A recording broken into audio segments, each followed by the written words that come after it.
یعنی اہل نجران کے نصارہ نے پیارے نبی صلی اللہ تعالی علیہ وسلم کی بارگاہ میں آ کر سوال کیا. پیارے نبی صلی اللہ تعالی علیہ وسلم سے مناظرے کی صورت انہوں نے بنائی اور بحث کرنے لگے. اللہ کے مقبول بندوں سے، انبیاء کرام سے، علماء اسلام سے اہل کتاب الجھتے رہتے اور سوال کرتے. یہ رسول اعظم صلی اللہ تعالی علیہ وسلم کی زندگی سے، آپ کی پیاری مبارک حیات سے یہ سلسلے برابر جاری تھے. اہل کتاب کا نظریہ، اہل کتاب کی سوچ، یعنی وہ اقوام ہیں جن کو یہود کہتے ہیں، نصارہ کہتے ہیں، اہل کتاب کہتے ہیں، جن قوموں میں اللہ کا کلام اترا. اللہ تبارک و تعالی نے ان کی ہدایت کے لیے ان میں انبیاء کرام کو بھیجا، اپنے رسولوں کو بھیجا، ان کی رہنمائی فرمائی، مگر وہ اوندھے چلنے لگے اور اپنی مرضی سے، اپنے نظریے سے، اپنی عقل سے انہوں نے جو نتائج اخذ کیے، جیسا کہ اللہ تبارک و تعالی نے فرمایا کلمۃ اللہ، حضرت عیسیٰ علیہ السلام کو اللہ کا کلام، اللہ تبارک و تعالی کی بات کا یہ جملہ استعمال کیا گیا قرآن میں،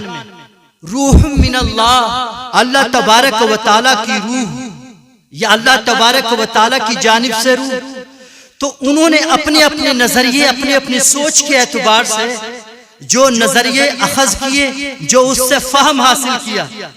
پیارے نبی صلی اللہ تعالی علیہ وسلم کی بارگاہ میں نجران کے یہودی، نجران کے عیسائی آئے اور انہوں نے رسول اعظم صلی اللہ تعالی علیہ وسلم سے بحث کرنا شروع کر دیا. ہم نے سنا ہے آپ ہمارے حضرت عیسیٰ مسیح کو خدا نہیں مانتے ہیں. نعوذ باللہ، استغفر اللہ. نجران کے یہودی کہنے لگے ہم نے سنا ہے آپ عیسیٰ مسیح کو خدا نہیں مانتے ہیں. پیارے نبی صلی اللہ تعالی علیہ وسلم نے فرمایا میں اللہ کا بندہ ہوں، اللہ کا رسول ہوں، میں جانتا ہوں حضرت عیسیٰ علیہ السلام اللہ کے رسول اور اس کے بندے ہیں. اور اللہ تبارک و تعالی نے اس کے اندر پیارے نبی صلی اللہ تعالی علیہ وسلم کو جو حکم فرمایا، نجران کے نصرانی پیارے نبی صلی اللہ تعالی علیہ وسلم سے جو مباحثہ کر رہے تھے، مجادلے پہ اڑے ہوئے تھے اور اپنی ضد پر اڑے ہوئے تھے، وہ کہہ رہے تھے جب قرآن کے اندر آیا ہے، اللہ کی کتاب میں آیا ہے کلمۃ اللہ، روح من اللہ، اللہ کی طرف سے روح، اللہ تبارک و تعالی کا کلام، وہ اس بات پر ضد پہ اڑے ہوئے تھے. ان دونوں کلموں سے یہ ثابت ہوتا ہے اللہ کے بعد آپ بھی خدا ہیں، کیونکہ بغیر باپ کے کوئی بھی انسان، کوئی بھی بندہ ہو نہیں سکتا. ان کا کہنا یہ تھا جب دو ملتے ہیں، مرد عورت ملتے ہیں اور قانون قدرت ہے کہ عورت کے رحم کے اندر وہ پانی قرار پاتا ہے، گوشت بنتا ہے اور بتدریج وقت کے ساتھ ساتھ بچہ تیار ہوتا ہے. اس کے بعد اللہ کے حکم سے وہ پیدا ہوتا ہے. لیکن آپ روح من اللہ، آپ تو اس کے خلاف پیدا ہوئے ہیں، لہذا آپ خدا ہیں. عیسائیوں کا کہنا یہ تھا، ان کا نظریہ یہ تھا آپ کا ڈائریکٹ ہونا، آپ کا فوراً پیدا ہونا اور بچہ جننا، ایک خدا آپ ہیں اور خدا کی بیوی یہ ہیں. یعنی حضرت مریم کو خدا کی بیوی قرار دیا، اللہ کی طرف سے زمین پہ اتارا گیا.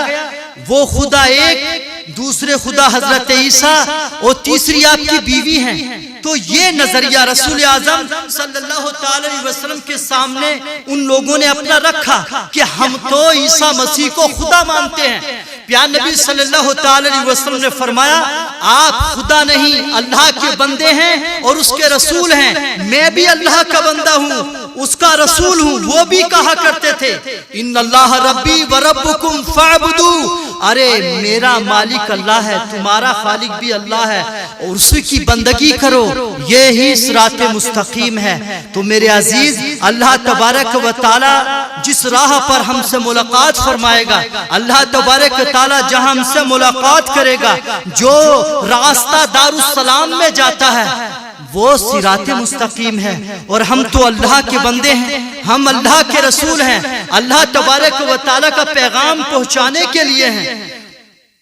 میں کہتا ہوں کہ عیسیٰ مسیح اللہ کے بندے ہیں اور اس کے رسول ہیں، وہ خدا نہیں ہے، تو اس بات کا رسول اعظم صلی اللہ تعالی علیہ وسلم نے انکار کیا جو وہ کہہ رہے تھے۔ تو اللہ تبارک و تعالی کا کلام آپ نے پیش فرمایا، میری نظروں کے سامنے قرآن ہے اور کنز الایمان ہے۔ پیارے نبی صلی اللہ تعالی علیہ وسلم نے اللہ تبارک و تعالی کے حکم سے جواب دیا، ان مثل عیسیٰ عند اللہ کمثل آدم، ارے حضرت عیسیٰ علیہ السلام کی مثال، حضرت عیسیٰ علیہ السلام کی مثال اللہ کی بارگاہ میں حضرت آدم علیہ السلام کی طرح ہے۔ حضرت آدم علیہ السلام کو تو اللہ نے بغیر باپ بغیر ماں کے پیدا فرمایا، تو اس سے بڑی تعجب کی بات تو یہ ہے، اس میں تم بھی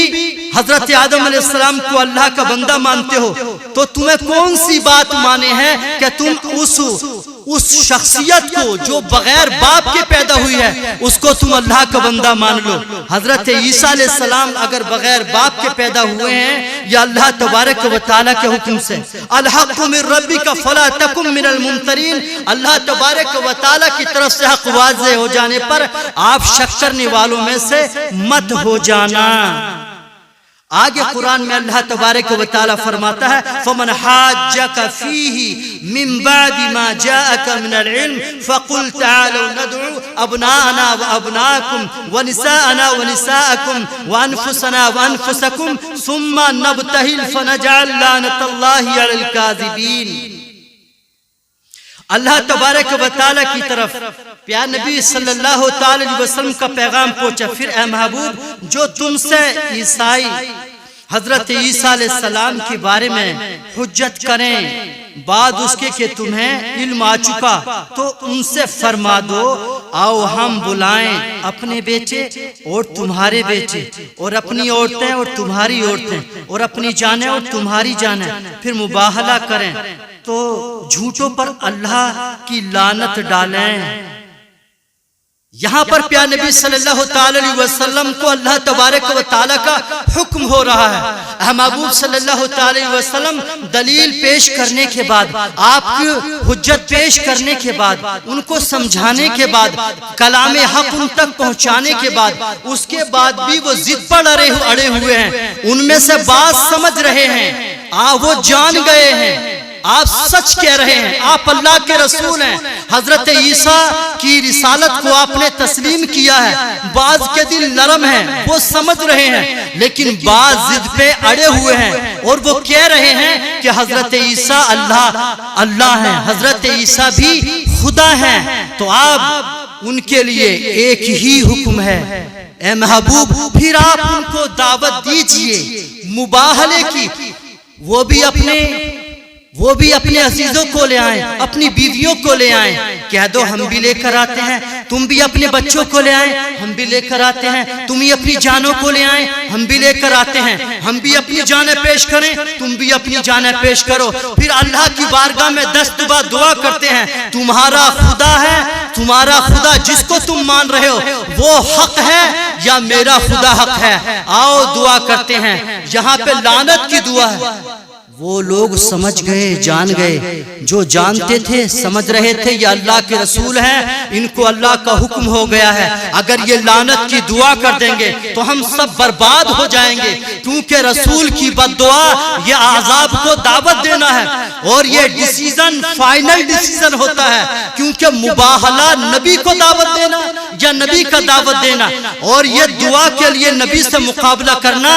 اپنی زندگی کو برباد کرنا ہے۔ تو میرے بھائی یہاں پر یہ مباہلہ اللہ تبارک و تعالی نے پیار نبی صلی اللہ تعالی وسلم کو حکم دیا، حالانکہ رسول اعظم صلی اللہ تعالی وسلم دلائل پیش فرما چکے تھے، مباحثہ کر چکے تھے، مناظرہ ہو چکا تھا، دلیلیں پیش کی جا چکی تھی،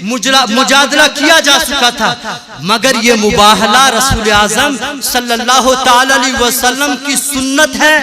اللہ تبارک و تعالیٰ کا حکم ہے، اور رسول اعظم صلی اللہ تعالی وسلم کے لیے خاص بھی ہے، کیونکہ آپ کی دعا اللہ تبارک و تعالیٰ کے دربار میں 100% آپ مستجاب الدعوات اللہ کے نبی ہیں، آپ کی دعا 100% قبول ہونے والی ہے، 100% آپ کے کہنے پر اللہ کا عذاب اترنے والا ہے، کیونکہ یہ مباہلہ نبی کے ساتھ نہیں بلکہ یہ اللہ کے ساتھ ہے، کیونکہ اللہ نے حکم دے دیا فَقُلْ نَدْعُوا أَبْنَانَا، اے محبوب کہہ دو اس میدان میں آ جائیں اور اتر جائیں، تم بھی اپنے ہاتھوں کو بلند کرو، ہم بھی بلند کرتے ہیں۔ مباہلے کا چیلنج، یہ دعائیہ جنگ کا چیلنج اللہ تبارک و تعالیٰ نے دیا، کیونکہ وہ جانتے یہ اللہ کے رسول ہیں، اور رسول جو ہوتے ہیں وہ اللہ کے حکم سے کام کو انجام دیتے ہیں۔ تو یہاں پر پہلی چیز تو یہ ثابت ہو رہی ہے ہمارے لیے جو کام کتاب و سنت کے اندر موجود ہے، اگر کوئی ہم بات دین کے خلاف دیکھیں، اسلام کے خلاف سنیں، تو ہمارا کام ہے ہم دین کی طرف سے حجت بنیں، ہم کھڑے ہو جائیں اور اسلام کی صداقت اور حقانیت کے دلائل پیش کریں، دین کی تبلیغ پیش کریں، دین کی دعوت دیں، اور تم اپنے راستے ہم اپنے راستے، اللہ تبارک و تعالی تمہارے لیے فیصلہ فرمائے گا، کیونکہ ہمارے لیے کوئی بھی فیصلہ ہمارے لیے تائید وحی نہیں ہے۔ اس لیے ہمارا کام کیا ہے؟ ہمارے لیے 3 آپشن ہے۔ نمبر 1، جب کوئی بات دیکھیں باطل کے خلاف، نمبر 1 باطل مقابلے میں آئے، نمبر 1 مجادلہ ہے، نمبر 2 مناظرہ ہے، نمبر 3 مباحثہ ہے، تینوں ہم مانا ہے، آپس میں ڈیبیٹ کرنا ہے، اس کو دین کی حقانیت کی دعوت دینی ہے، اس کو دین کی حقانیت کی دلیل پیش کرنا ہے، تم اپنے راستے ہم اپنے راستے۔ لیکن ایک آپشن اور ہے، اس آپشن کے بعد ایک آپشن اور اسلام نے رکھا ہے، اگر وہ میدان اگر گنجائش ہے تو دوسرا آپشن ہے قتال، جان کی۔ تمہارے اندر اتنی سمجھ ہے، جذبہ ہے، اگر اپنے دین کے لیے محبت ہے تو میرے عزیز یہ آپشن بڑا ہی خاص ہے، کیونکہ قتال یہ آپشن اگر اس کے لیے سبیل ہے، راستہ ہے، تو یہ آپشن بھی اسلام کے اندر ہے۔ لیکن میرے عزیز یہاں رسول اعظم صلی اللہ تعالی علیہ وسلم کی زندگی میں یہ مباہلہ رسول اعظم صلی اللہ تعالی علیہ وسلم اور اہل نجران کے بیچ میں جو قرار پایا، لیکن انہوں نے راہ فرار کیوں اختیار کیا؟ وہ جان گئے بربادی کا مقام ہے، رسول سے مقابلہ کرنا اپنی نسلوں کو برباد کرنا ہے، وہ یہاں سے ہٹ گئے۔ دوسری چیز یہاں پر یہ ہے، رسول اعظم صلی اللہ تعالی علیہ وسلم نے یہاں پر مباہلے میں جو دعوت پیش کی ہے وہ دعا کے ذریعے اللہ کے نبی صلی اللہ تعالی علیہ وسلم کو اللہ تبارک و تعالی نے جمع کرنے کا حکم فرمایا، اور اس کے بعد دعا کرنے کا حکم فرمایا، یعنی دعوت الہی کے عذاب کو یہ اقوال پیش کیے گئے۔ پیارے نبی صلی اللہ تعالی علیہ وسلم سے جو ثابت ہے، اللہ تبارک و تعالی نے اپنی مقدس کتاب میں جس مباہلے کا ذکر کیا ہے، رسول اعظم صلی اللہ تعالی وسلم کا ہاتھوں کا بلند کرنا، یعنی دعا کے لیے جمع کیا گیا، وہ بھی کریں، جھوٹوں پر اللہ کی لعنت اترے گی، یعنی آپ مستجاب الدعوات اللہ کے نبی ہیں۔ اب یہاں پر ایک بات آ رہی ہے، کیا اسلام کے اندر یہ جائز ہے اگر کوئی شخص یہ کہے چلو میں بھی اپنی کتاب لیتا ہوں، میں بھی اللہ کی کتاب لیتا ہوں، میں بھی قرآن لیتا ہوں اور میں بھی پہاڑ پر چڑھ جاؤں، تم بھی پہاڑ پر چڑھ جاؤ، دونوں چھلانگ لگاتے ہیں، جو بچ جائے گا وہ حق پر ہوگا، جو بچ جائے گا اس کا دین سچا ہوگا؟ کیا ایسے مباہلہ کی قرآن کے اندر یا حدیث کے اندر اس کی اجازت ہے؟ تو میرے بھائی سمجھیں، قرآن خودکشی کا، اسلام خودکشی کا حکم نہیں دیتا۔ کوئی انسان یہ کہے کہ مینارے پر چڑھ جائے، میں مینارے سے چھلانگ لگاتا ہوں، تم بھی چھلانگ لگاؤ، جو بچ جائے گا وہی حق پر ہوگا۔ تو میرے بھائی دین کی حقانیت کی بنیاد کسی کی زندگی پر نہیں ہے۔ اگر کوئی انسان اگر مر جاتا ہے، اگر کوئی یہ کہے کہ میں اپنا صحیفہ دیتا ہوں، اپنی کتاب دیتا ہوں، یہ حق ہے تو یہ نہ جلے گی۔ ارے بھائی دنیا کے اندر ساری مثالیں موجود ہیں، کون سی ایسی کتاب ہے جو نظر آتش نہ ہوئی ہے؟ کسی کا جل جانا، کسی کتاب کا جل جانا، کسی صحیفے کا جل جانا، میرے بھائی ایسا نہیں ہے۔ اس کا کیا وہ حق نہ رہا؟ وہ جل گیا تو وہ حق نہ رہا، وہ مٹ گیا تو حق نہ رہا، وہ کٹ گیا تو حق نہ رہا، وہ مر گیا تو حق نہ رہا۔ کیونکہ اللہ کی کتاب میں ایسا کچھ نہیں ملتا، کیونکہ صحابہ کرام دشمنوں کے مقابلے میں، مشرکوں کے مقابلے میں نہ جانے کتنے حق کا علم برداری کرتے ہوئے شہید ہو گئے، تیلوں کے اندر روسٹ ہو گئے، وہ جل گئے، خاکستر ہو گئے، وادیوں میں وہ پہاڑوں میں دب کر شہید ہو گئے۔ لیکن میرے عزیز، کسی کے شہید ہو جانے سے حقانیت دین کی ختم نہیں ہوتی۔ لیکن اس طرح کے مباہلے اگر کوئی کہے کہ میں میدان میں اترتا ہوں اور اگر میں زندہ رہا یا میں چھلانگ لگانے کے بعد محفوظ رہا تو میرا دین حق ہے، یہ اجازت اسلام کے اندر نہیں دی گئی، یہ اختیار کسی کو نہیں۔ اللہ تبارک و تعالی نے یہ اختیارات انبیاء کرام کو سونپے،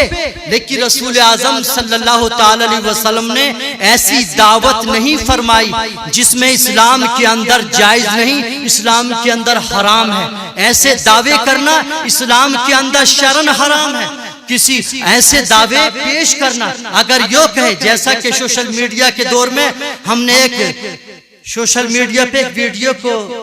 دیکھا، اس کا مشاہدہ کیا، ایک لمبے مونچھ کے پیر صاحب، مولانا صاحب یہ دعویٰ کر رہے تھے اگر تو حق پر ہے تو باہر میدان میں نکل، میں مینارے پاکستان پہ آتا ہوں اور میں چھلانگ لگاؤں گا، تو بھی چھلانگ لگا، اگر حق پر ہے تو سامنے آ، میدان میں آ۔ یہ جاہلانہ حرکتیں، یہ مباہلے نہیں ہیں، یہ حماقت ہے۔ مباہلہ پیارے نبی صلی اللہ تعالی علیہ وسلم سے ثابت ہے، اللہ تبارک تعالیٰ کا حکم ثابت ہے، لیکن اللہ نے حکم فرمایا ثم نبتہل، اللہ تبارک و تعالیٰ نے یہاں پر